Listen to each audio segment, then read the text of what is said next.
ॐ ब्रह्मानन्दं परमसुखदं केवलं ज्ञानमूर्ते द्वन्द्वातीतं गगनसदृशं तत्त्वमस्यादिलक्ष्यम् एकं नित्यविमल अचलं सर्वदे साक्षिभूतं भावातीतं त्रिगुणरहितं श्रीसद्गुरुनित्यतं नमामि।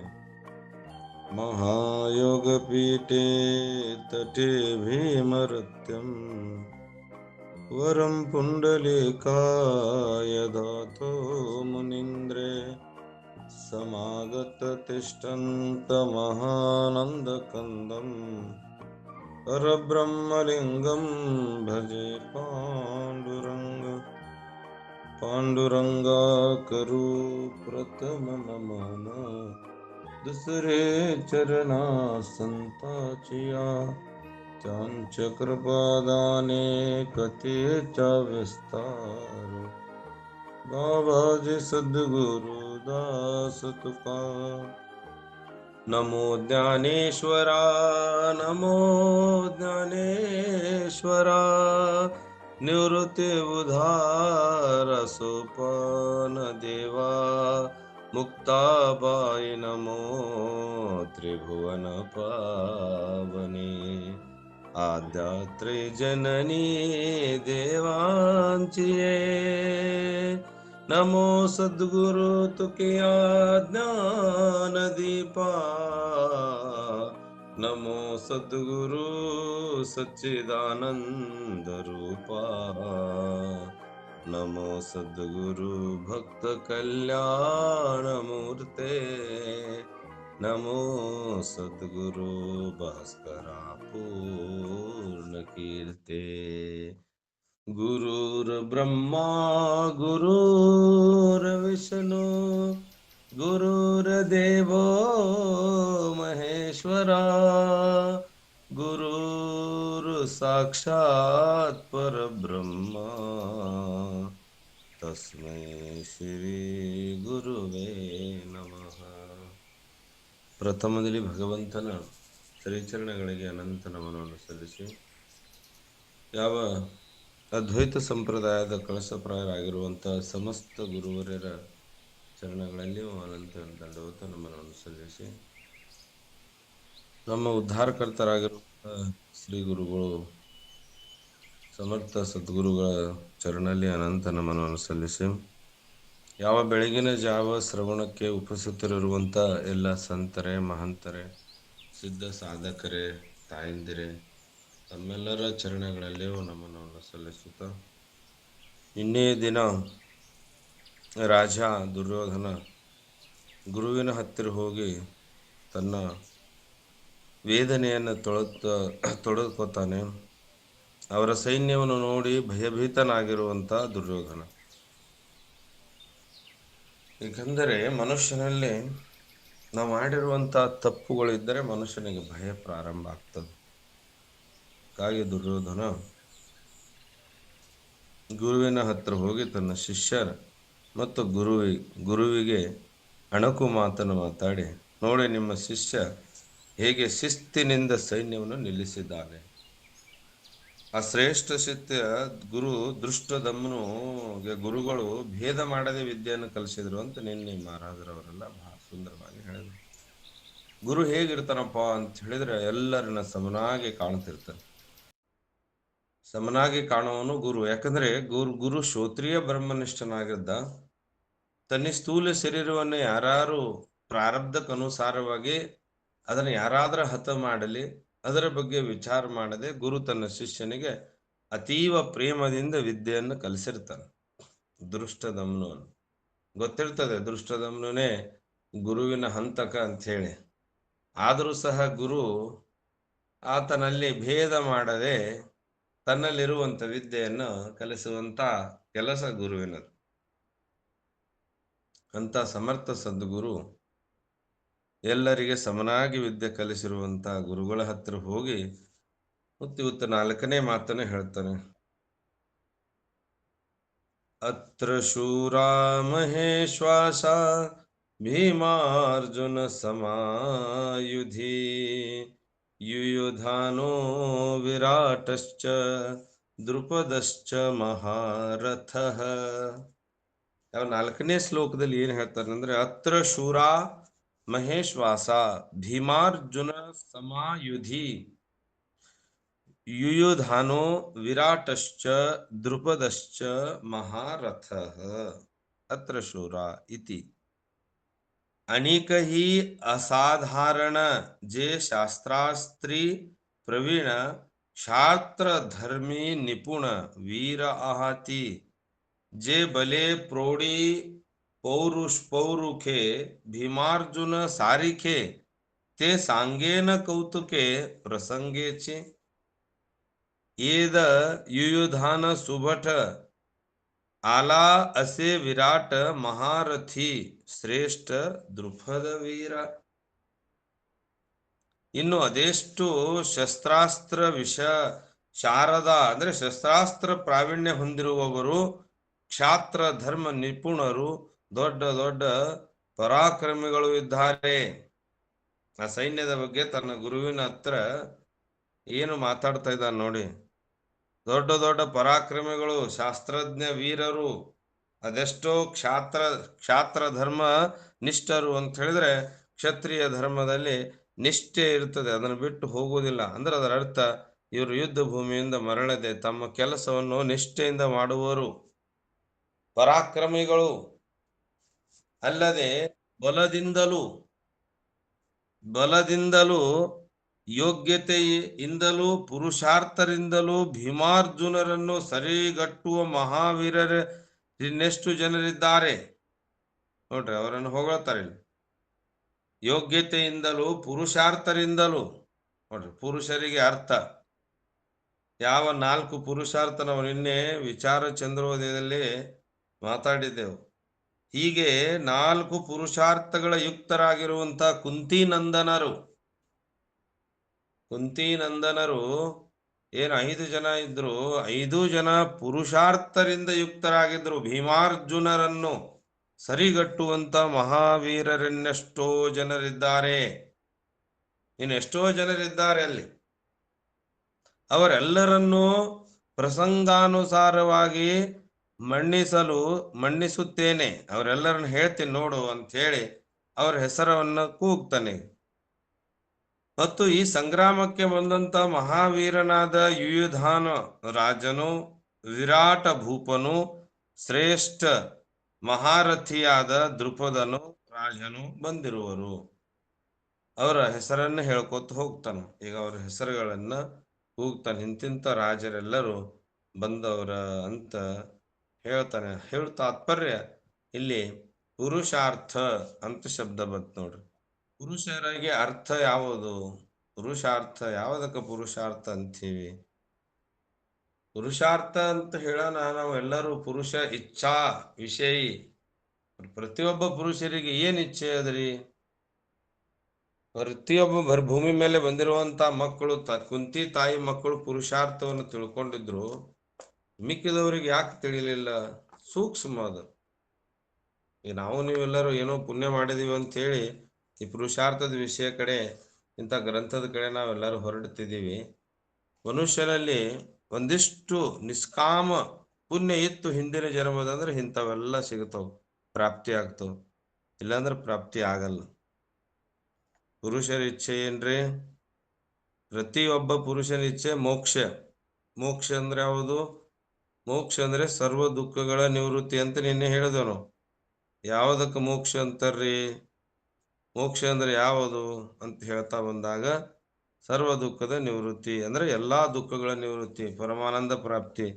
ಹಾಗಾದ್ರೆ ದುಃಖ ಅಂದ್ರೆ ಯಾವುದ್ರಿ ಅಂತ ಹೇಳಿದಾಗ, ಈ ಶಬ್ದ ತಮ್ಮೆಲ್ಲರಿಗೆ ಏನಿರ್ಬೇಕು ಅಂತ ಹೇಳಿದ್ರ ಅದರ ವಿಚಾರ ಗೊತ್ತಿರ್ಬೇಕು, ಭಯಪಟ್ಟಿರ್ಬೇಕು.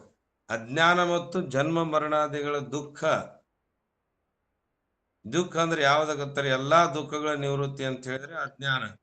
ನಮ್ಮ ಒಳಗೆ ಅಜ್ಞಾನ ದೇಹಾತ್ಮಕ ಬುದ್ಧಿಯಲ್ಲಿರುವಾಗ ನಾವೆಲ್ಲರೂ ಅನಂತ ತಪ್ಪುಗಳು, ಪಾಪಗಳನ್ನ ಮಾಡ್ತೀವಿ. ಜನ್ಮ ಮರಣಾದಿ ದುಃಖಗಳು, ಈ ಜನ್ಮ ಮರಣಾದಿ ದುಃಖಗಳು ಯಾವುದಕ್ಕಿದಾವು? ಅಂತ ದುಃಖಗಳನ್ನು ದೂರ ಮಾಡಿಕೊಂಡು ಆ ಪರಮಾನಂದ ಪ್ರಾಪ್ತಿ ನಮಗ ಸುಖ ಬೇಕ್ರಿ, ಸುಖ ಬೇಕು. ಯಾರಿಗೆ ಸುಖ ಬೇಕಿಲ್ಲ? ಎಲ್ಲರೂ ಸುಖ ಬೇಕಂತಲೇ ನಾವೆಲ್ಲರೂ ಬಂದಿದ್ದು. ಮನುಷ್ಯ ಜನ್ಮ 84 ಲಕ್ಷ ಜೀವರಾಶಿಗಳಲ್ಲಿ ಸುಖದ ಪ್ರಾಪ್ತಿ ದುಃಖದ ನಿವೃತ್ತಿ ಮಾಡ್ಕೊಳ್ಳಿಕ್ಕೆ ಯಾರಿಗೆ ಅಧಿಕಾರ ಅದೀರಿ ಅಂತ ಹೇಳಿದ್ರೆ ಮನುಷ್ಯ ಜನ್ಮಕ್ಕೆ ಮಾತ್ರ. ಪ್ರಾಣಿ ಪಕ್ಷಿಗಳಿಗಿಲ್ಲ.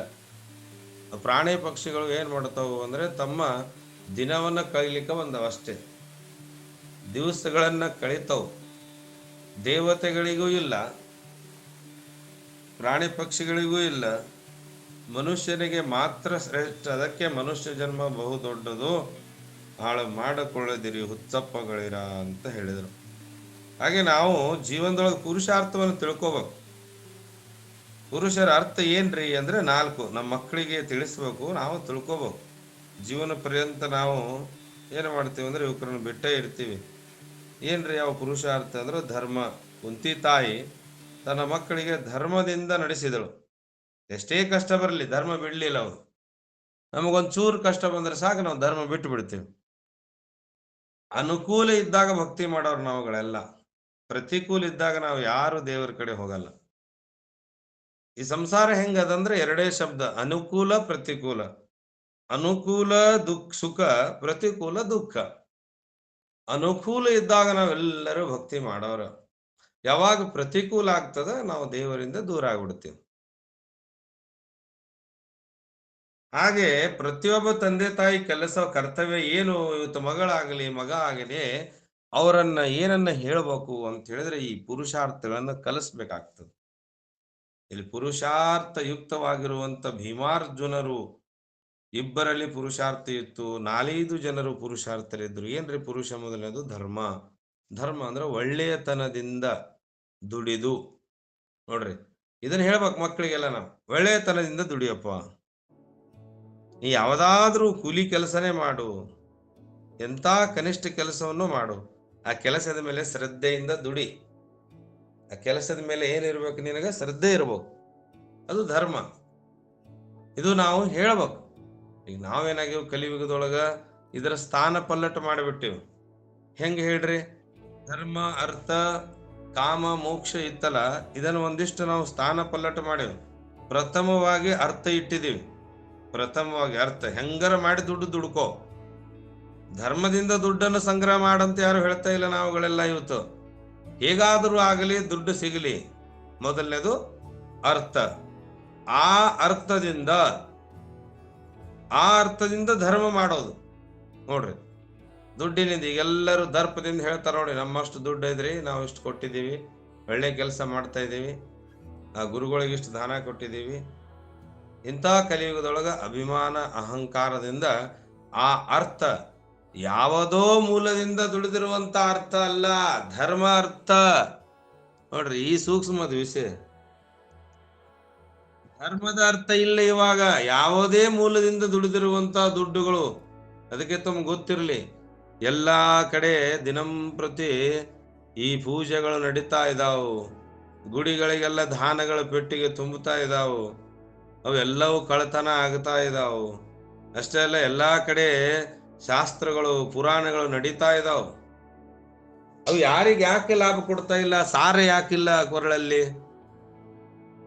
ಸಾರೆ ಯಾಕಿಲ್ಲ ಅಂತ ಹೇಳಿದ್ರೆ ತಾವು ಒಂದಿಷ್ಟು ಸೂಕ್ಷ್ಮವಾಗಿ ಅವಲೋಕನ ಮಾಡ್ರಿ. ಅವು ಧರ್ಮದ ಅರ್ಥ ಅಲ್ಲ, ಧರ್ಮದ ಅರ್ಥ ಅಲ್ಲವು. ಅಧರ್ಮದಿಂದ ಬಂದಿರುವಂತ ಅರ್ಥ. ಆ ಅರ್ಥದಿಂದ ಧರ್ಮ ಮಾಡ್ತಿರೋದು, ಆ ಪುರುಷಾರ್ಥಗಳ ಸ್ಥಾನ ಪಲ್ಲಟ ಆಗಿರೋದು ಕಲಿಯುಗದೊಳಗೆ. ಧರ್ಮದಿಂದ ಅರ್ಥ ಅಲ್ಲ, ಅರ್ಥ ಅನರ್ಥದಿಂದ ಗಳಿಸಿರುವಂತ ಅರ್ಥದಿಂದ ಧರ್ಮ ಮಾಡಲು ಹೊರಟಾಗ ಅಲ್ಲಿ ಕಾಮನೆಗಳು ಈಡೇರಿಸಿಕೊಂಡು ಹೋದಾಗ ಇಲ್ಲಿ ಯಾರಿಗೂ ದುಃಖ ಯಾವಿದೆಯಲ್ಲ 4ನೇ ಪುರುಷಾರ್ಥ, ಅಲ್ಲಿಗೆ ಹೋಗ್ಲಿಕ್ಕೆ ನಮಗೆ ಆಗೋದೇ ಇಲ್ಲ.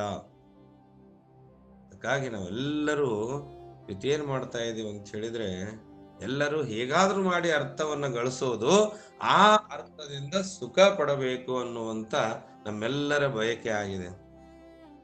ಆ ಬಯಕೆಗಳಿಂದ ಆ ಬಯಕೆ ಈಡೇರಿಸ್ಕೊಳ್ಳಿಕ್ಕೆ ಆಗೋದಿಲ್ಲ. 3ನೇದು ಕಾಮನೆ ಪೂರ್ಣ ಯಾರ್ದು ಆಗ್ತಾ ಇಲ್ಲ. ಅದಕ್ಕಾಗಿ ತಾಯಿ ಕುಂತಿ ತನ್ನ ಮಕ್ಕಳಿಗೆ ಈ ಧರ್ಮದ ಅರ್ಥ ಕಾಮ ಮೋಕ್ಷ ಈ 4 ಪುರುಷಾರ್ಥಗಳಿವೆ. ಆ 4ರಲ್ಲಿ ಯಾವುದು 3 ಗೌಣ ಪುರುಷಾರ್ಥ, 4ನೇದು ಯಾವ ಉತ್ತಮ ಪುರುಷಾರ್ಥ. ಅಂತ ಉತ್ತಮ ಪುರುಷಾರ್ಥ ನಾವೆಲ್ಲರೂ ಇವತ್ತ ನಮ್ಮ ಮಕ್ಕಳಿಗಾಗಲಿ ಮಗಳಾಗಲಿ ಮನೆಯಲ್ಲಿ ಇದ್ದವರಿಗೆಲ್ಲ ಆ ವಿಷಯನ ಹೇಳ್ಬೇಕು. ನಾವು ಹೇಳಿ ಮಕ್ಕಳಿಗೆ ಇಂಥ ಪುರುಷಾರ್ಥದ ಮೇಲೆ ಜೀವನ ಮಾಡ್ಲಿಕ್ಕೆ ನಾವು ಅಣಿ ಮಾಡಬೇಕು. ಅವಾಗ ಮಕ್ಕಳು ಏನಾಗ್ತಾರಪ್ಪ ಅಂದ್ರೆ ನಿಮಗೆ ಕುಲ ಉದ್ಧಾರ ಮಾಡ್ತಾರ, ಅವ್ರ ಜೀವನನೂ ಉದ್ಧಾರ ಮಾಡ್ಕೊತಾರೆ. ಅದಕ್ಕಾಗಿ ಇಲ್ಲಿ ತಾಯಿ ಕುಂತಿ ತನ್ನ ಮಕ್ಕಳನ್ನು ಎಷ್ಟೇ ಕಷ್ಟ ಬರಲಿ, ಪುರುಷರ ಇಚ್ಛೆ ಯಾವುದಪ್ಪ ಅಂತ ಹೇಳಿದ್ರೆ ಈ 4 ಧರ್ಮ, ಅರ್ಥ, ಕಾಮ, ಮೋಕ್ಷ. ಅಂದ್ರೆ ಧರ್ಮದಿಂದ ಅರ್ಥವನ್ನು ಸಂಪಾದನೆ ಮಾಡು, ಆ ಸಂಪತ್ತಿನಿಂದ ನಿನ್ನ ಕಾಮನೆಗಳನ್ನು ಈಡೇರಿಸಿಕೋ, ತದನಂತರ ನಿನಗೆ ಮೋಕ್ಷ ಅಂದ್ರೆ ಸರ್ವ ದುಃಖದ ನಿವೃತ್ತಿ ಪರಮಾನಂದ ಪ್ರಾಪ್ತಿ ಆಗ್ತದಪ್ಪ ಅಂತ ಹೇಳಿ ಮಕ್ಕಳಿಗೆ ಕಲಿಸಿದ್ರು. ಹಾಗೆ ಮಕ್ಕಳು ನಡ್ಕೊಂಡ್ರು. ಅದಕ್ಕೆ ಇವತ್ತು ಭೂಮಿಯಲ್ಲಿ ಅವರು 4-5 ಜನರ ಹೆಸರು ಉಳಿತು. ಸಕಲ ಪುರುಷರ ಏನನ್ನು ಬಯಸ್ತಾರ ಅಂದ್ರೆ ಸಕಲ ಪುರುಷರದ ಎಲ್ಲಾ ದುಃಖಗಳ ನಿವೃತ್ತಿ ಮಾಡಿ ಪರಮಾನಂದ ಪ್ರಾಪ್ತಿ ಆಗಬೇಕು. ಎಲ್ಲಾ ದುಃಖಗಳ ನಿವೃತ್ತಿ. ದುಃಖಗಳು ಎಷ್ಟು ಅದಾವ್ರಿ? 3 ಅದಾವು. ಯಾವ್ಯಾವ ದುಃಖ ಅದಾವು? ಆದಿ ಭೌತಿಕ, ಆಧ್ಯಾತ್ಮಿಕ, ಆದಿ ದೈವಿಕ. ಈಗ ಆಧ್ಯಾತ್ಮಿಕ ದುಃಖ ಅಂದ್ರೆ ನಾವೇ ಉಂಡು ತಿಂದ ಮಾಡ್ಕೊಂಡಿರ್ತೀವಿ ಏನ್ರಿ? ಆಧ್ಯಾತ್ಮಿಕ ದುಃಖ ಹೆಂಗ್ ಮಾಡ್ಕೊಂಡಿರ್ತೀವಿ? ನಮ್ಮ ಶರೀರ ನಾವ ಮಾಡ್ಕೊಂಡಿರ್ತೀವಿ. ಅದಕ್ಕೆ ಆದಿ ದುಃಖ, ವ್ಯಾಧಿ ದುಃಖ ಅಂತ 2 ಇರ್ತಾವ. ನಾವು ಉಂಡು ತಿಂದು ಮಾಡ್ಕೊಂಡಿರುವಂತ ಶರೀರದ ಕಾಯಿಲೆಗೆ ಆಧ್ಯಾತ್ಮಿಕ ದುಃಖ ಅಂತ. ಆದಿ ದುಃಖ, ವ್ಯಾಧಿ. ಆದಿ ಅಂದ್ರೆ ಮನಸ್ಸಿನಲ್ಲಿ ಇರುವಂತ ದುಃಖಗಳು. ವ್ಯಾಧಿ ಅಂದ್ರೆ ಅನಂತ ಜನ್ಮದಲ್ಲಿ ನಮಗೆ ಬರುವಂತ ದುಃಖಗಳು. ಇನ್ನು ಆದಿ ದೈವಿಕ ದುಃಖ, ದೈವದಿಚ್ಛೆ ಅಂತ ಹೇಳಿದ್ರೆ ಮಳೆ, ಗಾಳಿ, ಚಳಿ ಆಗಿರ್ಬೋದು, ಬಿಸಿಲಾಗಿರ್ಬೋದು, ಭೂಮಿ ನಡುಗುದಾಗಿರ್ಬೋದು, ಇವೆಲ್ಲಾ ದುಃಖಗಳಿಗೆ ಆದಿ ದುಃಖ ಅಂತ ಹೇಳ್ತಾರೆ. ಇವು ದುಃಖದವು ನಮಗೂ. ಭೂಕಂಪ ಆತು, ಮನಿ ವೆನಿಜುಲಾದಲ್ಲಿ ಭೂಕಂಪ ಆಗಿ ಜನ ಸತ್ರು, ಬಿಸಿಲಾಗಿ ಸಾಯಕತ್ತಾರ. ಯುರೋಪ್ ದೇಶಗಳಲ್ಲೆಲ್ಲ ಬಿಸಿಲು ಬಿದ್ದು 45 ಡಿಗ್ರಿ ಸೆಲ್ಸಿಯಸ್ ಆಗಿ ಅಲ್ಲಿ ಜನ ಸಾಯಕತ್ತಾರ. ಇವೆಲ್ಲ ಆದಿ ದುಃಖಗಳು. ಇದು ಯಾವುದು? ದೈವದಿಚ್ಛೆಗಳು. ಇನ್ನ 3ನೇ ದುಃಖ ಯಾವ್ದಂದ್ರೆ ಆದಿ ಭೌತಿಕ ದುಃಖ. ಅಂದ್ರೆ ಪ್ರಾಣಿ ಪಕ್ಷಿಗಳಿಂದ, ಜೀವಿಗಳಿಂದ ಆಗಿರುವಂತ ತೊಂದರೆ ಇವಿದಾವ್. ನಮಗೆಲ್ಲರಿಗೂ ಭಯ ಇದಾವ್. ಜೀವಿಗಳಂದ್ರ ಯಾರೋ ಮಕ್ಕಳಿಂದ ಆಗಿರ್ಲಿ, ಮಗಳಿಂದ ಆಗಿರ್ಲಿ, ಏನದವಲ್ಲ ದುಃಖಗಳು, ಅಪಮಾನಗಳು ಆಗ್ಲೇಬೇಕವು. ಮಗಳಿಂದ ಆಗ್ಲಿ, ಮಗನಿಂದ ಆಗ್ಲಿ, ಅಕ್ಕಪಕ್ಕದವರು ಅಣ್ಣತಮ್ಮರಿಂದ ಆಗ್ಲಿ, ಬಂಧು ಬಾಂಧವರಿಂದ ಆಗಲಿ, ಜೀವರಾಶಿಗಳಿಂದ ಆಗಲಿ, ಯಾವ ಜೀವಗಳು ಹುಳ ಹುಪ್ಪಡಿಗಳಿಂದ ಆಗುವಂತಹ ದುಃಖಗಳಿಗೆ ಆದಿ ಭೌತಿಕ ದುಃಖ. ಈ ಭೂತಗಳಿಂದ ದುಃಖದವು. ಹಾಗಾಗಿ ಮನುಷ್ಯನಲ್ಲಿ ದೈವದ ದುಃಖ, ಭೌತಿಕ ದುಃಖ, ಆಧ್ಯಾತ್ಮಿಕ ದುಃಖಗಳು, ಈ 3 ತರದ ದುಃಖಗಳನ್ನ ನಾವು ಏನ್ ಮಾಡ್ಬೇಕ್ರಿ? ಇವುಗಳ ನಿವೃತ್ತಿ ಮಾಡ್ಕೋಬೇಕು. ಮತ್ತೆ ದುಃಖ ಯಾವ್ದಕ್ಕದಾವು? ಯಾವ್ದಕ್ಕ ದುಃಖ ಅದಾವು? ಹೆಂಗ್ರಿ ನಿವೃತ್ತಿ ಅಕ್ಕವು? ಇನ್ನು ಹೇಳಿರುವಂತ ವಿಷಯಗಳನ್ನ ತಾವು ಒಂದಿಷ್ಟು ನೆನಪಿನಲ್ಲಿ ಇಟ್ಕೋಬೇಕು. ಯಾರಿಗ ದುಃಖದ? ನಾನು ಯಾರಿದ್ದೀನಿ? ಇಲ್ಲಿ ತೋರುವುದು ಏನದ? ನಾವು ತಿಳ್ಕೊಂಡಿರುವಂತದ್ದು ಏನು? ಯಾಕೆ ನಮಗ ದುಃಖ ಅದಾವ ಅಂದ್ರೆ ಭ್ರಾಂತಿಯಲ್ಲಿದಾವ ದುಃಖ. ಎಲ್ಲಿದವ್ರಿ? ಭ್ರಾಂತಿ ಒಳಗದವು. ಭ್ರಾಂತಿ ಯಾಕೆ ಆಗಾಕತ್ತದ ನಮಗ? ಸತ್ಯ ಇಲ್ಲದಂತ ವಸ್ತು ಅದೇ ಸತ್ಯ ಅಂತ ತಿಳ್ಕೊಂಡಿವ್ ನಾವು. ಅದಕ್ಕೆ ನಮಗ ಅಜ್ಞಾನ. ಆ ಮಿಥ್ಯಾ ಆಭಾಸ ಏನಾಗೈತಲ್ಲ ಅದನ್ನ ಬಾಧೆ ಮಾಡ್ಕೋಬೇಕಾಗ್ತದೆ. ಮಿಥ್ಯ ಅಂದ್ರೆ ತಪ್ಪು ತಿಳುವಳಿಕೆ. ಏನ್ ತಪ್ಪು ತಿಳುವಳಿಕೆ ರೀ? ಬೆಳ್ಳಿ ಎದ್ರಾಗ ಬೆಳ್ಳಿ ಕಂಡದ್ ನಮಗ? ಚಿಪ್ಪಿನೊಳಗ, ಹಗ್ಗದೊಳಗ ಹಾವು ಕಂಡದ. ವಾಸ್ತವವಾಗಿ ನಾವ್ ಏನ್ರಿ ವಿಚಾರ ಮಾಡಿ ನೋಡಿದ್ರೆ ಹಗ್ಗದಲ್ಲಿ, ಸಿಪ್ಪಿಯಲ್ಲಿ, ಮರಳಲ್ಲಿ ಏನೂ ಇಲ್ಲ. ಅಲ್ಲಿ ಹಗ್ಗದಲ್ಲಿ ಹಾವಿಲ್ಲ, ಸಿಪ್ಪಿಯಲ್ಲಿ ಬೆಳ್ಳಿಲ್ಲ, ಮರಭೂಮಿಯಲ್ಲಿ ನೀರಿಲ್ಲ. ಇಲ್ಲದನ್ನ ಏನು ತೋರೈತಲ್ಲ ಅದಕ್ಕೆ ಮಿಥ್ಯಾ ಅಂತಾರ. ಈ ಮಿಥ್ಯನೇ ನಿಮ್ಮೆಲ್ಲರ ದುಃಖಕ್ಕೆ ಕಾರಣ ಆಗ್ಯದ. ಇದು ನನ್ನ ಸಂಸಾರವನ್ನ ದಂಡಿಗೆ ಹಚ್ಚಿ ಹೋಗ್ಬೇಕು ಅನ್ನುವಂಥದ್ದು ಏನ್ ನಮ್ಮೆಲ್ಲರಿಗೆ ಮಿಥ್ಯಾ ಆಭಾಸ ಆಗೈತಲ್ಲ, ಇದು ತೋರ್ಯದ. ಎಲ್ಲಿ ತೋರ್ಯದ ಅಂತ ಹೇಳಿದ್ರ ಅಜ್ಞಾನದೊಳಗ ತೋರ್ಯದ. ಇಂಥ ತೋರಿಕೆ ಪದಾರ್ಥವನ್ನು ಮಿಥ್ಯಾ ಪದಾರ್ಥಗಳೆನ್ನುತ್ತಾರೆ. ಇವು ಪದಾರ್ಥಗಳು ಮಿಥ್ಯಾ ಅಂತಾರೆ. ಇವಕ್ಕ ತೋರಿರ್ತಾವ, ಅವು ಇಲ್ಲದ್ದು ತೋರ್ಯದ. ಹಗ್ಗದೊಳಗ ಹಾವು ಹುಟ್ಟಿಲ್ಲ, ಆದ್ರ ನಸುಗತ್ತಲಿನೊಳಗ, ಮಬ್ಬಗತ್ತಲೊಳಗ ಹಾವಿನ ಗತೆ ಕಂಡದ. ನೀವೇ ನಿಮ್ದ ವಿಚಾರ ಅನುಭವ ನೋಡ್ರಿ. ಹಾವ ನಸುಗತ್ತಲೆ ಅಂದ್ರೆ ಅಲ್ಲಿ ಪೂರ್ಣ ಬೆಳಕಿಲ್ಲ, ಆಗ ಮಾತ್ರ ಹಾವಿನ ಗತೆ ಕಂಡದ. ಏನ್ರಿ ಅದರ ಅರ್ಥ? ಮಿಥ್ಯ ಪದಾರ್ಥ ಯಾವ್ದಂತಾರ? ತೋರಿರುವುದು. ಅದು ಇಲ್ಲದೆ ಇಲ್ಲ, ಇಲ್ಲದನ್ನು ತೋರಿರುವ, ಇಲ್ಲದ ವಸ್ತುವಲ್ಲಿ ಇರುವ ಹಾಗೆ ತೋರಿರುವುದಕ್ಕೆ ಮಿಥ್ಯಾ ಅಂತಾರ. ಈ ಶಬ್ದಗಳು ತಾವೆಲ್ಲ ಮಾತಾಡಿರ್ತೀರಿ ಏನ್ರಿ, ಮಿಥ್ಯ ಸಂಸಾರ, ಮಿಥ್ಯ ಸಂಸಾರ ಅಂತೇಳಿ. ಮಿಥ್ಯ ಸಂಸಾರ ಅಂದ್ರೆ ಏನು? ತೋರಿದ್ದು. ಅವು ಪೂರ್ವದಲ್ಲಿ, ತೋರುವಕ್ಕಿಂತ ಪೂರ್ವದಲ್ಲಿ ಇರಲಿಲ್ಲ. ಅಧಿಷ್ಠಾನವಾದ ಮೇಲೇನೂ ಇಲ್ಲ, ತೋರುವಾಗನೂ ಇಲ್ಲ. ಈ ಮೂರೂ ಕಾಲದಲ್ಲಿ ಇಲ್ಲ ಅನ್ನುವುದನ್ನ ತಮಗೆಲ್ಲರಿಗೂ ಗೊತ್ತಾಗಬೇಕು. ಹೆಂಗ್ರಿ ನೋಡ್ರಿ, ನೀವ ನೋಡ್ರಿ, ನೀವು ಈ ಶರೀರ ನೀವು ಯಾವಾಗಲೂ ಇದ್ರಿ. ಈ ಶರೀರ ತಾಯಿ ಗರ್ಭದಕ್ಕಿಂತ ಮುಂಚಿತವಾಗಿ ತಾಯಿ ಗರ್ಭದಲ್ಲಿ ಈಗ ನೀವು ಇದೀರಲ್ಲ, ಮತ್ತೆ ಹೋದ ಮೇಲೇನು ಈ ಶರೀರ ಇರೋದಿಲ್ಲ. ಅದಕ್ಕಾಗಿ ಜನಕ ಮಹಾರಾಜರಿಗೆ ರಾತ್ರಿ ಒಂದು ದೃಷ್ಟಾಂತ, ಒಂದು ಕನಸು ಬಿದ್ದಿತ್ತು. ಹೆಂಗ ಕನಸ್ರಿ? ರಾಜ ಮಹಾರಾಜ ಇದ್ದ, ಆದ್ರೆ ಭಿಕ್ಷುಕನಾಗಿ ಭಿಕ್ಷಾ ಬಿಡ್ತಿದ್ದೆ, ಯಾರು ಭಿಕ್ಷಾ ಕೊಡಾಕ್ ಹತ್ತಿರ್ಲಿಲ್ಲ. ಭಿಕ್ಷೆ ಯಾರು ಕೊಡಾಕ್ ಹತ್ತಿರ್ಲಿಲ್ಲ. ಆಗ ಬೆಳಿಗ್ಗೆ ಮಂತ್ರಿಗಳಿಗೆ ಕೇಳಿದ್ರು ಮಹಾರಾಜರು, ನಾನ್ ರಾತ್ರಿ ಭಿಕ್ಷುಕನಾಗಿದ್ದೆ, ಅದು ಸತ್ಯನೋ? ಏನೀಗ ಹಗಲತ್ವಾಗಿ ನಾ ರಾಜ ಇದ್ದೀನಿ, ಈಗ ಜಾಗ್ರದೊಳಗ ನಾನು ರಾಜ ಇದ್ದೀನಿ, ಇದು ಸತ್ಯ, ಸ್ವಪ್ನ ಸತ್ಯನೋ ಏನ್ ಇದು ಸತ್ಯ ಅಂತ ಕೇಳಿದ್ರು. ಆಗ ಮಂತ್ರಿಗಳಂದ್ರು, ಅದು ಸತ್ಯ, ಇದು ಸತ್ಯ ಅಂದ್ರು. ತಾವು ರಾತ್ರಿ ಸ್ವಪ್ನದೊಳಗ ಭಿಕಾರಿಯಾಗಿದ್ದು ಸತ್ಯ, ಈಗ ನೀವು ಜಾಗೃತದೊಳಗ ರಾಜನಿದ್ದಿದ್ದು ಸತ್ಯ ಅಂತಂದ್ರು. ಆಗ ಮಹಾರಾಜರಂದ್ರು, ಸ್ವಪ್ನ ಹೆಂಗ ಸತ್ಯ ಅದ್ರಿ? ಅದು ಸ್ವಪ್ನದೊಳಗ ಆಗಿದ್ದೇನ? ಸ್ವಪ್ನದೊಳಗ ಆಗಿದ್ನ ನಿಜವಾಗಿ ಏನಾದ್ರ ಈಗ ಭಿಕಾರಿಯಾಗಿನೇನು ಇಲ್ಲ ಅಂತ ಹೇಳಿದ್ರು ರಾಜ.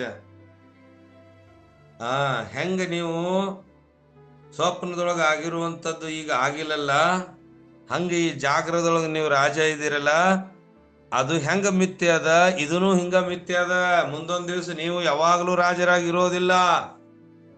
ನೋಡ್ರಿ, ಮಿಥ್ಯಾ ಅನ್ನೋ ಶಬ್ದ.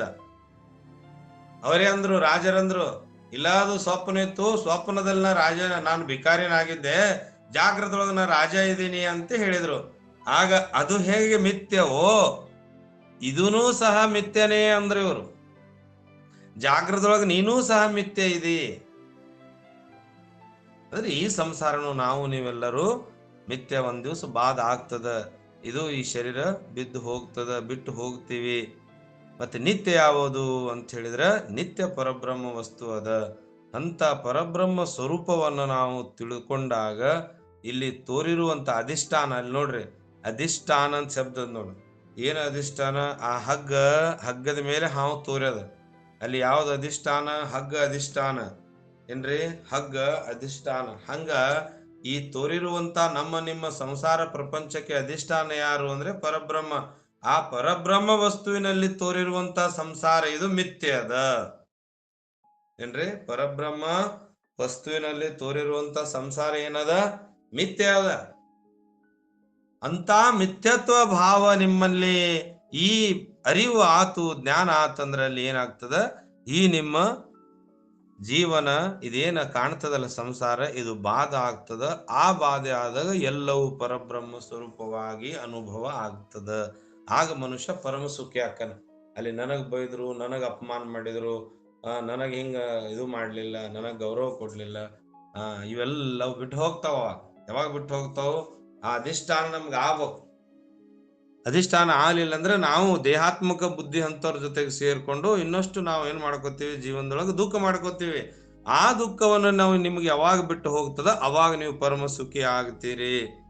ಆ ಪರಮ ಸುಖಿ ಆಗೋಕ್ಕಿಂತ ಮುಂಚಿತವಾಗಿ ನಮಗೆ 4 ಪುರುಷಾರ್ಥಗಳು ಗೊತ್ತಿರ್ಬೇಕು.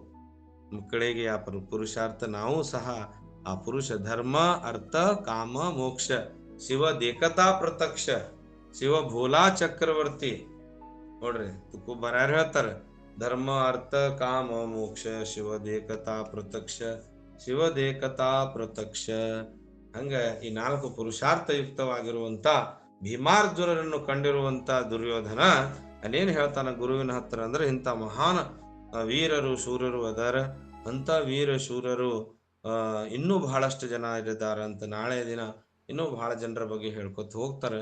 ಈಗ ನಾವು ಇವತ್ತಿನ ವಿಷಯದಲ್ಲಿ ಏನನ್ನ ತಗೊಂಡಿದ್ದೀವಿ ವಿಚಾರ ಚಂದ್ರೋದಯದಲ್ಲಿ ಅಂದ್ರೆ ಪುರುಷರ ಅರ್ಥ ಮತ್ತು ಅಲ್ಲಿ ಮಿಥ್ಯತ್ವ ಬಾಧ ಆಗುವಂತ ಪ್ರಕ್ರಿಯೆ, ಇದರ ಬಗ್ಗೆ ತಾವೆಲ್ಲರೂ ಸ್ವಲ್ಪ ಸ್ವಲ್ಪ ಮಾತಾಡ್ಕೊತ ಹೋದ್ರ ಅದೇ ನಿಮಗೆ ಹೊಳ್ಳಿ ಹೊಳ್ಳಿ ಏನಾಗ್ತದ ಅಂದ್ರೆ ಆ ಬಾಧ ಅನ್ನುವಂತ ನಿವೃತ್ತಿ ಹೆಂಗ ಆಗ್ತದಪ್ಪ, ಯಾವುದರಿಂದ ಆಗ್ತದ, ಯಾವಾಗ ನಮಗೆ ಅಧಿಷ್ಠಾನದ ಜ್ಞಾನ ಆಗ್ತದ, ಆ ಅಧಿಷ್ಠಾನದ ಜ್ಞಾನ ಆದಾಗ ನಮಗ ಅದು ಬಾಧ ಆಗ್ತದ. ಅಧಿಷ್ಠಾನದ ಜ್ಞಾನ ಆಗ್ಬೇಕು ನಮಗ್. ಏನಂದ್ರ ಅಧಿಷ್ಠಾನ ಜ್ಞಾನ ಏನ್ರಿ? ಅಧಿಷ್ಠಾನ ಜ್ಞಾನ ಅಂತ ಹೇಳಿದ್ರ ಅದು ಹಗ್ಗನೇ ಅದ. ಅಲ್ಲಿ ಏನದ್ರಿ? ಅದು ಹಗ್ಗದ. ಮತ್ತದು ಹಗ್ಗ ಇದ್ದಿದ್ದ ಹಾವಾಗಿ ತೋರೈತಲ್ಲ, ಮತ್ತ ಯಾರಿಗಾರ ಕಚ್ಚೈತೇನು ಅನ್ನೋದು ನಮಗ್ ಗೊತ್ತಿರ್ಬೇಕು. ಅಲ್ಲಿ ಸಿಪ್ಪಿಯಲ್ಲಿ ಬೇಳೆ ತೋರೈತಲ್ರಿ, ಮತ್ತೆ ಬೇಳೆ ಐತಲ್ರಿ, ಅಲ್ಲಿ ಹೋಗಿ ತಕ್ಕೋತಿರ ಒಂದ್ 2 ತೊಲಿ ಅಂದ್ರೆ ಇಲ್ಲ. ಅಲ್ಲಿ ಇಲ್ಲ ಮರುಭೂಮಿಯಲ್ಲಿ ನೀರ್ ಹಂಗ ತೋರ್ತಾವ, ಬಿಸಿಲ್ಗುದ್ರೆ ಅಲ್ಲಿ ಹೋಗಿ ಒಂದ್ ಏನ್ರ ಡ್ರಮ್ ನೀರ್ ತುಂಬ್ಕೋತೀರಿ ಏನಂದ್ರ ನೀರ್ ಇಲ್ಲ ಅಲ್ಲಿ. ಹಂಗ ಅಲ್ಲಿ ನೀರಿಲ್ಲ, ಅಲ್ಲಿ ನೀರಿಲ್ಲದಲ್ಲಿ ನೀರು ತೋರ್ಯದ. ಆ ತೋರಿರುವಂತ ವಸ್ತು ಏನದಲ್ಲ ಅದಕ್ಕೆ ಏನಂತ ಕರೀತಾರ? ಆ ಭ್ರಾಂತಿಯಿಂದ ನಮಗ ಕಂಡದ. ಹಂಗ ನಿಮ್ಮೆಲ್ಲರಿಗೆ ಈ ಸಂಸಾರನು ಹೆಂಗ ತೋರೈತಪ್ಪ ಅಂದ್ರ ಭ್ರಾಂತಿಯಿಂದ ತೋರ್ಯದ. ಇದರ ವಾಸ್ತವ ನಿಮಗ ತಿಳಿತು ಅಂತ ಹೇಳಿದ್ರ ಆ ಅಧಿಷ್ಠಾನದ ಜ್ಞಾನ ಆತಂದ್ರ ನಮಗ ಏನಾಗ್ತದಪ್ಪ ಅಂತ ಹೇಳಿದ್ರ ಇಲ್ಲ ಎನ್ನುವ ಅನುಭವ ನಮಗಾಗ್ತದ. ಆಗ ತೋರುವಲ್ಲ ವಸ್ತುಗಳೆಲ್ಲ ಮಿಥ್ಯ ಪದಾರ್ಥಗಳು, ಅವು ನಿಶ್ಚಯ ಉಂಟಾಗಬೇಕು ನಮಗ. ಅದು ನಿಶ್ಚಯ, ಅಂತ ನಿಶ್ಚಯ ಪದಾರ್ಥಗಳು ನಿಶ್ಚಯ ಆತಂದ್ರ ಅದಕ್ಕೆ ಏನಂತಾರ್ರಿ? ಬಾಧ. ಅಲ್ಲಿಗೆ ಅದು ನಷ್ಟ ಆಗಿ ಹೋಗ್ತದ. ಆಗ ಆ ಬಾಧದ ನಿವೃತ್ತಿ ಆತು ಅಂದ್ರ ಆಗ ಅಧಿಷ್ಠಾನ ಪರಬ್ರಹ್ಮನ ಜ್ಞಾನ ತಾನೇ ತನ್ನ ಸ್ವರೂಪ ತಿಳ್ಕೊಂಡಾಗ ಆ ಪರಬ್ರಹ್ಮ ಸ್ವರೂಪನೇ ನಾನಿದ್ದೀನಿ ಅಂತ ಅನುಭವ ಯಾವಾಗ ಜೀವಿಗೆ ಬರ್ತದ, ಆಗ ಅವನು ಎಲ್ಲರ ಜೊತೆ ಪ್ರೇಮಿ ಆಗಿರ್ತಾನೆ. ಪ್ರೇಮವಿನ ನಾಹಿ ಸಮಾಧಾನ. ಹಂಗ ನಾವೆಲ್ಲರೂ ಆ ಪರಬ್ರಹ್ಮ ವಸ್ತುವಿನ ಜ್ಞಾನ ಮಾಡ್ಕೊಳ್ಳೋಣ ಅನ್ನುವಂತ ಯಾವ ತಾಯಿ ಕುಂತಿ ತಾಯಿ ತನ್ನ ಮಕ್ಕಳಿಗೆ ಹೇಗೆ ಅಂತ ಅಧಿಷ್ಠಾನ ಜ್ಞಾನ ಮಾಡಿಸಿದ್ಲು, ಹಾಗೆ ಅವ್ರಿಗೆ ನೋಡ್ರಿ ಆ ಪುರುಷಾರ್ಥ ಉಳ್ಳವ್ರಿಗೆ ನೋಡಿ ದುರ್ಯೋಧನನಿಗೆ ಭಯ ಆಗ್ತದೆ. ಅದಕ್ಕೆ ಅವರನ್ನು ನೋಡಿ ಏನ್ ಹೇಳ್ತಾನ? ಭೀಮಾರ್ಜುನ ಸಮಾಯುಧಿ. ಅಲ್ಲಿ ಭೀಮ ಅರ್ಜುನರಂತ ಪುರುಷಾರ್ಥ ಉಳ್ಳವರಿಗೆ ಮತ್ಯಾರ ಸಮಾಧಾನವರಿಗೆ ಅಂತ್ಯಂತ ಮಹಾನ್ ಶೂರವೀರರು ಆ ಸಂಗ್ರಾಮದಲ್ಲಿ ಇದಾರ ಅನ್ನುವಂತ ಮಾತನ್ನ ಹೇಳ್ತಾರೆ. ಅದಕ್ಕೆ ನಿಮಗೆಲ್ಲರಿಗೆ ಆ ಪುರುಷಾರ್ಥದ ಮೇಲೆ ತಿಳ್ಕೊಂಡು ಇಂಥ ದುಃಖದ ನಿವೃತ್ತಿ ಮಾಡಿಕೊಳ್ಳುವಂತ ಇಚ್ಛೆ ನಮ್ಮೆಲ್ಲರಿಗೆ ಇರಲಿ ಅನ್ನುವಂತ ಮಾತನ್ನ ಹೇಳ್ತಾರೆ. ಯಾವ ಭಗವಂತ ನುಡಿಸಿರುವಂತಹ ನುಡಿಗಳು ಭಗವಂತನ ಶ್ರೀಚರಣಗಳಲ್ಲಿ ಸಮರ್ಪಣೆ ಮಾಡಿ, ಜ್ಞಾನೇಶ್ವರ ಮಹಾರಾಜರ ಮೌಲ್ಯವರ ಚರಣಗಳಲ್ಲಿ ಸಮರ್ಪಣೆ ಮಾಡಿ ತಮ್ಮೆಲ್ಲರಿಗೆ ಶರಣ. ಓಂ ತತ್ಸತ್ ಪರಬ್ರಹ್ಮಣೇ ನಮಃ.